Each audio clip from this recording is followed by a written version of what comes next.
Yo, what's good, basketball heads? It's your boy Crush. Let's talk about Joel Embiid and Shaq. Is Joel Embiid a more complete player than Shaquille O'Neal, aka Shaq? Me personally, I would say yes, Joel is a more complete player. He has more in his bag, basically. Why? Because the game has evolved. That's all it is. The game has evolved. In Shaq's era, you basically had a big man who stayed under the rim, played around the basket, and dominated. Now, in today's basketball, you have centers behind the 3 point line. You have centers literally standing at the 3 point line. So the game has evolved, and Embiid's bag is crazy. So Embiid has more in his bag. Joel Embiid has more in his bag than Shaq, but Shaq was more dominant. So Shaq was more dominant, much more dominant. Like there was no answer for Shaq. Prime Shaq, you had no answer. But Joel Embiid has more in his bag because, he could play inside, he could play outside, the mid range. He could hit you from anywhere. This is just the evolution of basketball. That's all it is. The game has evolved. The 3 point shot became more prevalent. And now you have centers who could play inside out. Centers at the 3 point line, the mid range, under the basket, in the post. And Joel Embiid has it all. And on top of that, he played great defense. So yeah, I would say Joel Embiid has a better bag than Shaq, but Shaq was more dominant. Shaq is one of the most dominant centers you have ever seen. He was a force. There was no answer for prime Shaq. You had no answer for him. He would just move you out the way with his big frame and the power and just dunk on you. You couldn't stop him. You really couldn't do much with prime Shaq. I mean, he was too dominant, just too powerful, too strong. So Bill Simmons from Bill Simmons' podcast said the Sixers' big man is a more complete offensive player than some of the great big men in history. And I would agree. Like I said again, he just has more in his bag. So this is what Bill Simmons had to say. To me, Embiid has reached this point where his effing offense toolbox that he has now, his face-up step, his ability to overpower people. I was thinking about watching late 80s Patrick Ewing when he really had his knees. He was just this awesome. Could face up, could hit long shots, could hit the little jump hook, and he had his whole package. It's like, wow, Ewing, he really got it together.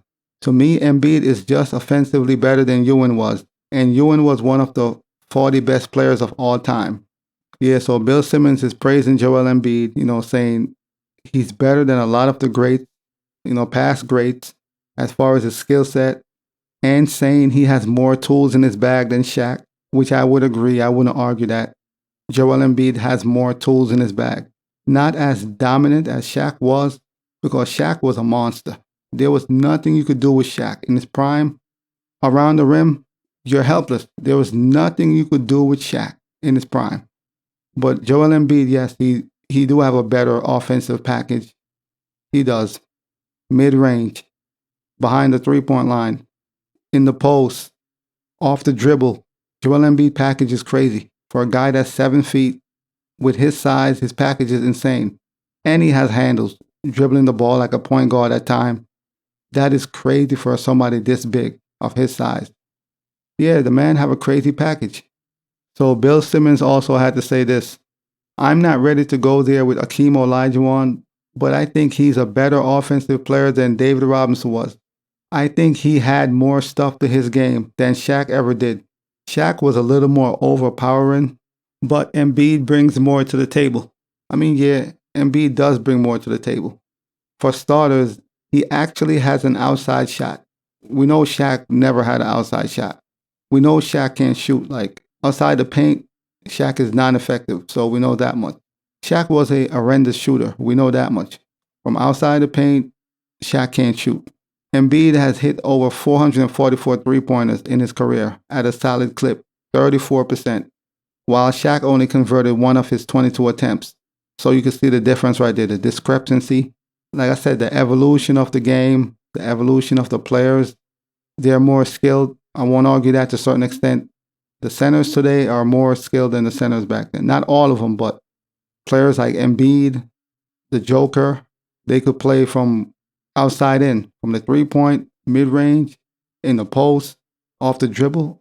Centers weren't doing all that back then. Back then, it's simple. The center would get down the court, get on a block, and you give him the ball. That was it. Get down the court, get on the block, get in the post, you gave him the ball, and they got to work. Now, a center will dribble the ball up court, full court, probably cross you up. It's crazy. So, yes, the evolution of the game and the skill set is crazy. Also, when you look at the disparity in their free throws, when you compare Shaq to Embiid, it's crazy. Embiid for his career shot almost 82% from the field, while Shaq was at 52.7%. So that's a big difference. That's almost a 30% difference from the free throw line. As far as their scoring accomplishments, Embiid won a scoring title last season. Shaq has 2 scoring titles. Embiid is leading the NBA this season in scoring, so he might win his 2nd scoring title, which would tie him with Shaq basically. So in essence, Embiid has more ways to score for sure. I mean, this is no argument. This doesn't mean Shaq wasn't great. Shaq is one of the most dominant players we have ever seen in the history of basketball. So no one is trying to diminish Shaq. We know what he brought to the table. But Embiid just have more ways to hit you, man. Embiid has more ways to score on you, more ways to punish you. He could hit you from the 3-point line, the mid-range. He could get you off the dribble with a pull-up. He could get you in the post, get you in the block. I mean, there's so many ways Embiid could punish you. With Shaq, we knew what Shaq was going to do. Go down on the block in the post, give him the ball, Kobe, and he's going to dunk on you. Or he's going to throw that hook shot on you. We knew what Shaq was going to do, night in, night out. But with Embiid, he's just so many ways to hit you. You don't know if today he's going to go for 8 3-pointers. So it's very hard to guard somebody who has so many moves. His package is so deep. You don't know what he's going to do. Beyond all that, they're both great players in their own right. It's just the evolution of the game. If I had to choose one center to build a team around, I would go with Shaq. Despite all his shortcomings, he was just so dominant that it didn't matter. Even though he wasn't the best free throw shooter, he can't shoot from beyond 5 feet. It didn't matter. He was so dominant that it didn't matter. It still didn't matter. Hence why they got 3 championships as a Laker. Why he won 3 championships as a Laker.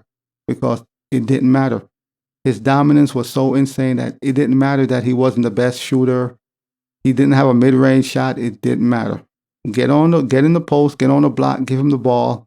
Barbecue chicken. So either way, man, both are great players. It's just the evolution of the game, like I said once again. That's all it is. Centers today could shoot from behind the 3-point line, and that's just the evolution of the game. But as always, man, I'll holla. As always, we just talking basketball. Hit the subscribe button, like, comment, share, holla at your boy. It's all about the game and how you play it. It's all about the game. I'ma say it. It's all about the game.